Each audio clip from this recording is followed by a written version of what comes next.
U.S. President Donald Trump said for the first time Thursday he will leave office if the Electoral College votes for Joe Biden. But also he made it clear he's not prepared to concede. Meanwhile, Joe Biden is moving forward with his transition to the White House after he was green-lighted by the General Services Administration. And a handful of key cabinet figures have been announced. What do those choices tell us so far? What will be the Biden administration's stance on China? And what changes can be expected in terms of trade, foreign policy, and response to the pandemic and economic recovery? To discuss these issues and more, I'm happy to be joined here in the studio by Einar Tangen, independent current affairs commentator, and via satellite by Dr. Zhao Hai, research fellow from the Chinese Academy of Social Sciences, and Brandon Andrews, former Capitol Hill staffer, and also via Skype by Joseph Gregory Mahoney, professor of politics from East China Normal University. That's our topic. This is Dialogue. I'm Wang Mengmang.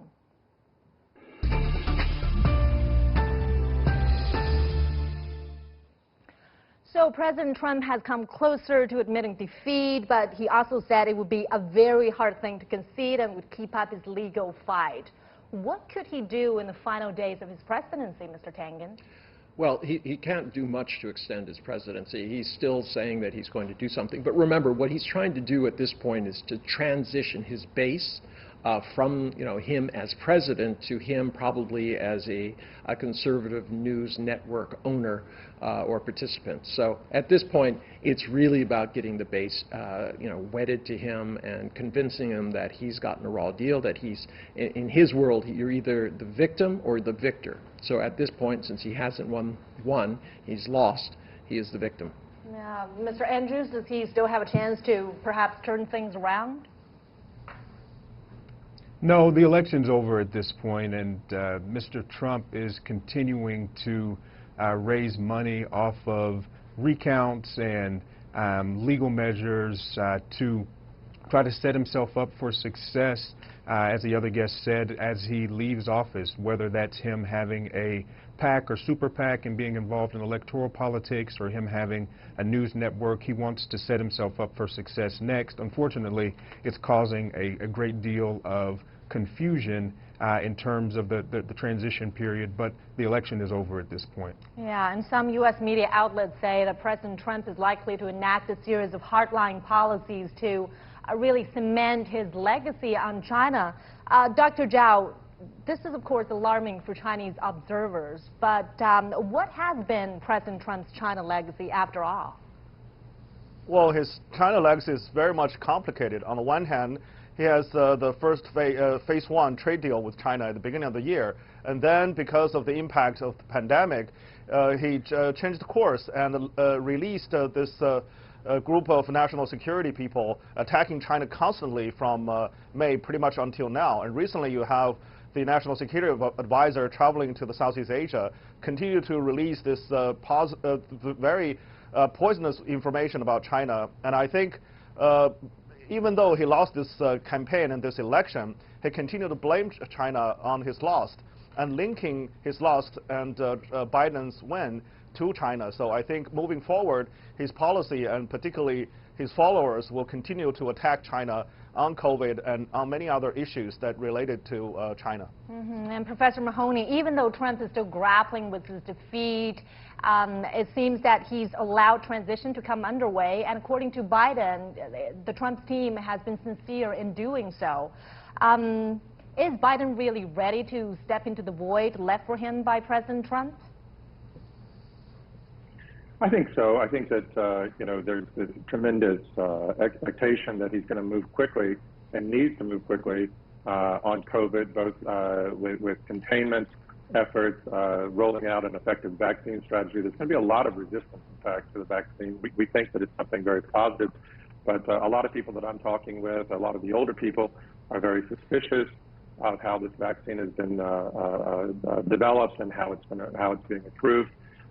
So this is going to be a lot of his effort, as well as with Janet Yellen trying to get some sort of economic stimulus package underway and reaching out to other countries. All of these are crises moments that are intersecting, and that pressure will be overwhelming. And I think that he's signaling that he's going to move aggressively towards that But of course, with Trump continuing to muddy the waters, with the country being as polarized as it is, it's going to be very challenging. It seems that President-elect Joe Biden's uphill battle is only just starting. And, Biden has made his list of priorities and picked his cabinet lineup. He's surrounding himself with longtime aides as well as veterans from the Obama administration, many of whom have been working together for years. So he values really expertise and experiences, and this is a sharp contrast to what we've seen from the Trump team. Your thoughts on this, Mr. Kangan? Well, absolutely. I mean, if you start looking at it, the commonalities are diversity. I mean, he has a Cuban Hispanic running Homeland Security. I mean, this was an entity that was basically being used as a club by Donald Trump to export anybody who didn't look quite like him. Then you have, Blinken, who's very experienced. Everybody knows him. He knows everybody. So you're going to have a White House that is transitioning to real professionals, middle-of-the-road people. There still are some conflicts going on. Not conflicts. There's some arguments going on, especially as it goes to China. Those who want to follow the Obama doctrine, because a lot of people are looking at Biden's new staff and saying, well, gee, they look a lot like everybody from Biden's, and others who are saying, look, we can't make China the focus of everything. We need to get on with things, and especially on the economic side. It'll be interesting to see who dominates in that particular argument. Yeah, we want to see some of the discussions from social media, what people have been saying about the Biden's selection of his cabinet. We want to get this, let's see, this comment from John Cooper. He said that Biden is building his administration on old-fashioned notions. The facts matter, that commanders-in-chief must project stability, that cabinet officials need experience and expertise, that a fractured nation is governable, and the world wants the U.S. to lead. Mr. Andrews, in what ways do you think that the Biden administration will navigate the U.S. through perhaps the ocean of problems left by the Trump administration and also address the immediate challenges? Yeah, I think there's a lot of differences between President-elect Biden and President Trump. Of course, Mr. Biden has spent the past 18 months or more showing the world what those differences are and making his case to be the next president of the United States. Mr. Biden will want to come in and focus on, of course, the pandemic and then the economy, and then he'll want to address some of the civil unrest that we've seen in this nation over the past year or so. Especially on those first two, there are opportunities for significant collaboration with China. And so if you talk about the pandemic, there's opportunities for significant collaboration in the healthcare space. And I think one of the biggest differences between Biden and Trump in terms of the approach will be looking towards cooperation, whether it's direct bilateral cooperation between the United States and China or international cooperation, coalition building, if you will, to push China in a certain direction, or enlisting China as part of a coalition when you talk about nuclear nonproliferation in places like Iran or North Korea. On the second piece, on the economic piece, although Biden and Trump are very different people, you may see some consistency in terms of the pressure that Biden and the Biden administration will be putting on China to, for example, meet the Phase 1 goals in terms of the number of goods purchased, in terms of meeting the 2030 climate goals that were agreed to at APEC during the Obama administration, in terms of not devaluing currency. And I also think you'll see Biden some consistency around intellectual property and some consistency around censorship as well when it comes to who can access the internet, China's approach with the Belt and Road Initiative and its influence in the international space in terms of cybersecurity law. And so lots of differences between Trump and President Biden, President-elect Biden, but I think you may see some consistency given where less Biden and Trump are on issues, but more so where America has been on a range of these issues for the past 20 or 30 years.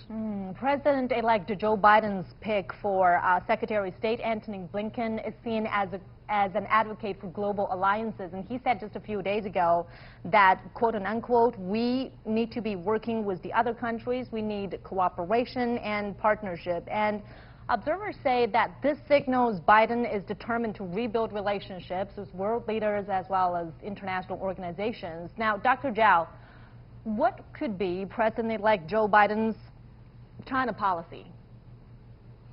Well, I think the previous speaker covered it very widely and completely. So I think there are a lot of issues that will be different, continually be different between the two sides. However, the Biden's China policy would be very much different from the Trump policy, because the Trump China policy actually is not, it's disorganized and with disrespect. And throughout his whole presidency, there's changes, uncertainties, and all kinds of disturbances because of the very much a large change during his administration. So far, what we've seen, the transition team and also the new appointees from the next President-elect Biden, it looks like there will be experienced professionals in the office, and China and the U.S. can reopen its communication channels and start talking about issues that both sides concerns.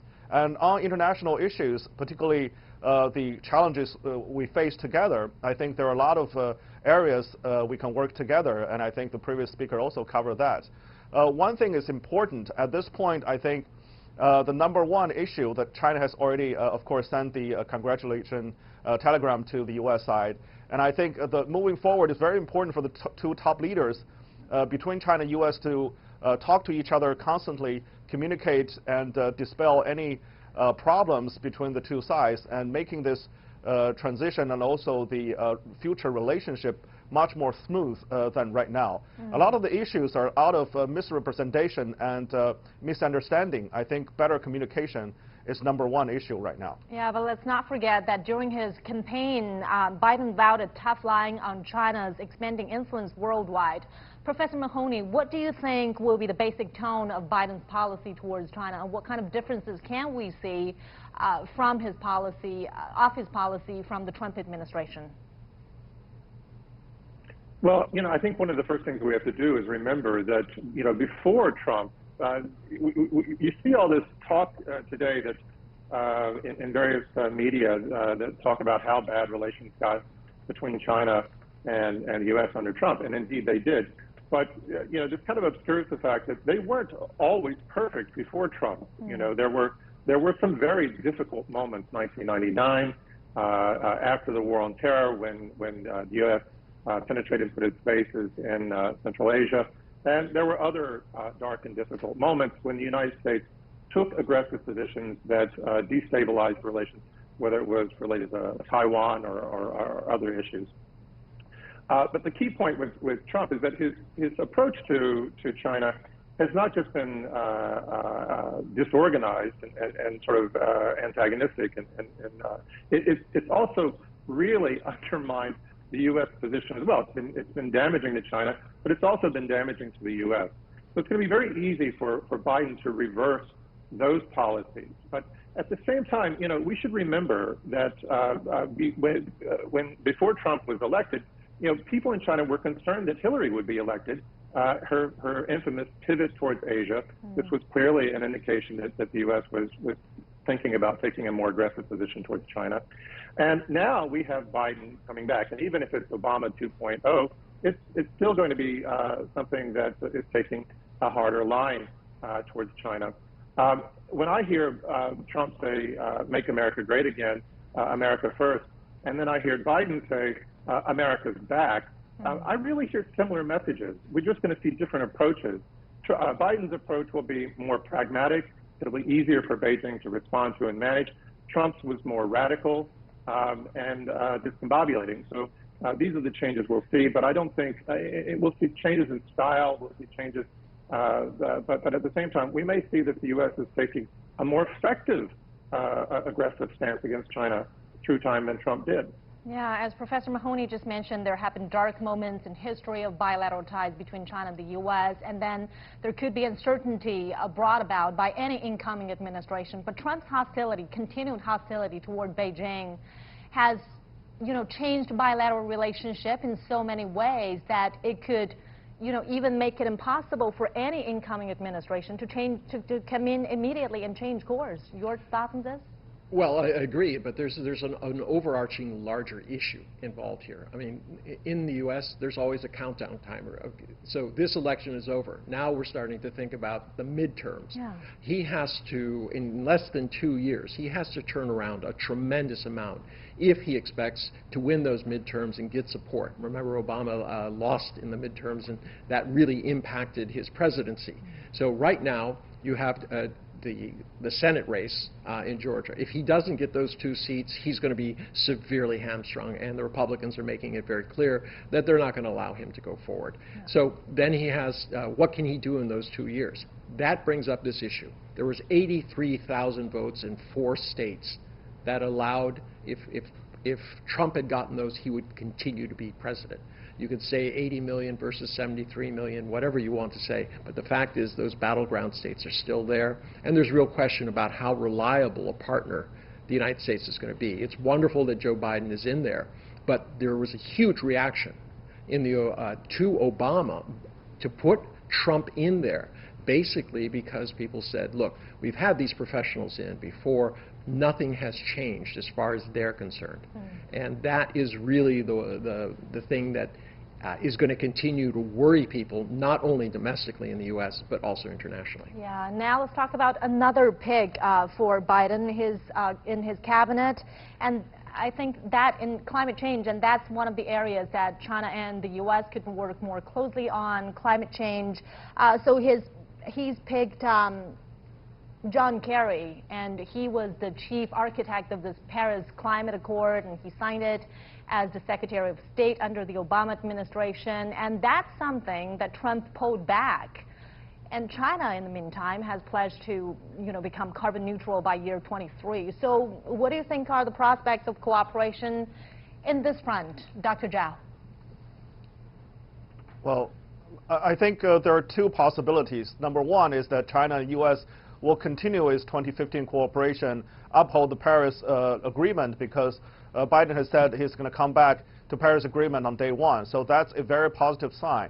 However, when we talk about John Kerry, remember last year he published an article talking about a green race with China.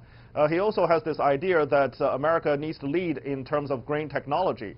I actually wrote another piece saying that, in terms of even technology, U.S. China should work together to develop a green technology that could benefit the world, not thinking in terms of geopolitics. But moving forward, I think this particular area of energy and green tech and overall climate change is very much the concern of humankind, and China is very much eager to work with the U.S. on many issues that both sides can benefit. China has already laid out the aim to carbon neutral in 2060. So that's a very good, it's a very strong commitment that if the United States can help China and China can benefit from its own green technology growth, then I think both countries can work together, and hopefully this will benefit the world. Professor Mahoney, do you see the race is on for China and the U.S., even in the field of green technology? I think so. I think we can romanticize, sort of a scenario where, the China and the United States are competing to see who can get to carbon neutrality first, and wouldn't that be marvelous? I do think that we are looking at a sort of competition, at least in the international arena and multilateral organizations, and certainly a type of propaganda to see which country is more on the side of nature and greening. My concern is that, Trump really did a lot to damage the U.S. position in the international climate arena, but, his power is significantly limited relative to state power. And so, we see California took its own course and has always taken its own course on the environment. And, so big parts of the United States were basically implementing aspects of the Paris Agreement or even stronger initiatives. So with the nation divided as it is, with a big portion of the nation actually still under Republican governors and Republican congressmen and a Senate that is likely to break in the direction of the Republican Party, I think we really have to question to what extent will Biden be able to implement strongly in the domestic arena true green policies. How will he be able to deliver that to the progressive wing of the Democratic Party, but also how will he be able to deliver on those commitments that the nation is committed to, but that he can't really implement on the state level. Yeah, and Mr. Andrews, it's unprecedented, really, for a climate advisor to be also among the top lineup for security, for national security. So what message do you think this arrangement is sending? Is Biden seeing climate change as a big threat to national security? He's so determined to fight this fight? Well, that fact has actually been the opinion of the Department of Defense in the United States for probably a decade. They've seen climate change, changes in climate as a significant national security threat. You can go back through the quadrennial defense reviews, even going back to President Bush, and see that that's been the opinion from the Department of Defense. So I think it's finally taking hold in the White House and being prioritized. I think the climate legacy is a significant part of the legacy of the Obama administration, and of course President-elect Biden was a part of that administration, and so he wants to continue that work. But also, practically speaking, we're seeing the impacts in terms of changes to weather, effects on crops, and of course effects on security issues. And so this will be an opportunity for collaboration, but you know, I think even on the green technology, there will be questions about intellectual property. There will be questions about internet use, and so I think there will be opportunities to even being focused on climate, still talk about some of these other issues that between China and the U.S. and hopefully make some progress on them as well. Mm-hmm. Well, diplomacy has already started between Chinese leader and the incoming administration. Chinese President Xi Jinping on Wednesday sent a congratulatory message to President-elect Biden. That's more than 2 weeks after Biden was projected the winner of the presidential election. How would you analyze China's reaction, Mr. Tangen? Is this congratulation belated? No, I don't think so. It was carefully crafted. There were no advantages and many disadvantages for waiting in early. Biden has been accused of Beijing Biden by Trump administration. If Xi Jinping had come in early, Trump would have used that as political fodder to say that he's there. China is neutral. Neither one of these would be the pick of China. So quite frankly, he's just following the law he's following things as they are officially announced. He's doing what is necessary. It was cordial, but he's not making it very clear. He's not taking sides on this. Are your thoughts on this, Dr. Zhao? Yeah, I think it's very important. China is taking this diplomatically because that election is Americans' domestic affairs, and China has a principle not to interfere. At this point, only after the U.S. Constitution and all the procedures certify that Biden is the winner, the president-elect, then China sent the congratulating message. I think this is very much proper for China to act. And also, on the other hand, I think it's very important not to giving, as Tangen said, Mr. Tangen said, giving Trump administration another excuse to attack China. But even that, I think Trump's eager to again take China and attack China and Biden together, to link them together, because I think he wants to continue to lead this wave of anti-China in the Republican Party even after he left the office. We've talked about his legacy, and he's going to continue to do that, attacking China and link that with his America First domestic and foreign policy. Looking beyond China, let's look at the situation in Asia. Biden has said that U.S. allies are actually looking forward to America resuming its conventional role, to be the global leader in the Pacific. Is this an indication, Professor Mahoney, that the Biden administration will prioritize its focus on Asia, and how will China really fit into this? I think that's a very good question. I think that the biggest problem with Trump in Asia was that it was all stick and no carrot.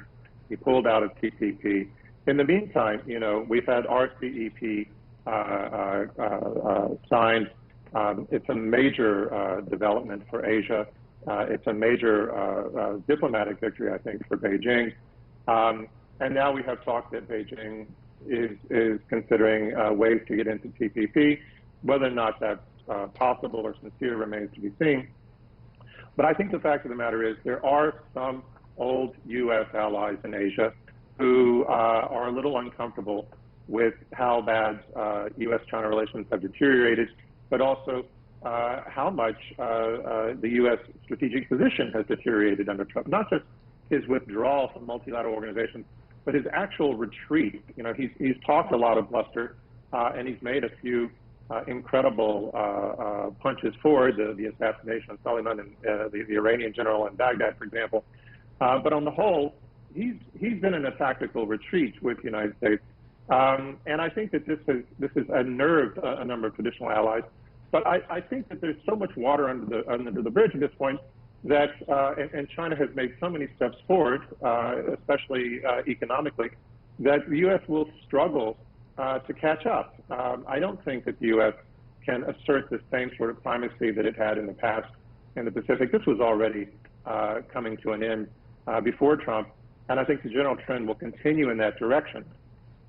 Mr. Andrews, what are your thoughts on a potential Biden administration's pivot to Asia strategy? Yeah, I think Biden has, throughout his entire political career, especially during his time both on the Senate Foreign Relations Committee and his time as Vice President, been connected to Asia and has spent a significant time in China. And so it's no surprise that there's a focus here. I think if you look over the past couple of years at what's happened in Hong Kong, you look at Taiwan, you look at even something like TikTok. The Trump administration gave an extension to December 4th, and there's a number of court cases that are going to be decided potentially in December. My guess would be that there might be another extension, and so the TikTok case may be something that Biden has to deal with as well, which will be important to the many young people who voted for him and to the many progressives out there who are using that platform and who are using social media to connect around the world. And so it's certainly no surprise that this is going to be a top priority for him. And then going back to what I said previously, coming in, the top two pieces are going to be the pandemic and the economy for President-elect Biden, and there's no way to fully address those without engaging with China and the Asia-Pacific region more generally in a significant way. Finally, Mr. Tengen, we know that President-elect Biden will be sworn into office on January 20th. We're not sure if Donald Trump will be there to attend the inauguration, but what could we expect to happen between now and then? Or what are some of the things that we should look out for from a Chinese perspective? Well, you have two different currents going on here. You have Biden and his team who are trying to settle the waters. They're sending out signals, Azerbaijan, etc. And they're trying to say, look, we're here, we're the next wave. But then you have Donald Trump, who continues to attack China, adding more companies to these blacklists, vilifying China, sending high-level representatives to Taiwan, talking about arms sales, this type of thing. So you have two currents. Expect more to come from Donald Trump. It's impossible to see him not take the opportunity to continue vilifying China, as Zhao Wei said. Thank you so much, gentlemen, for your discussion. Mr. Anna Tengen, Professor Mahoney, Mr. Andrews, and Dr. Zhao. And that'll do it for this edition of Dialogue. Thanks so much for watching. I'm Wang Mengmang. See you next time.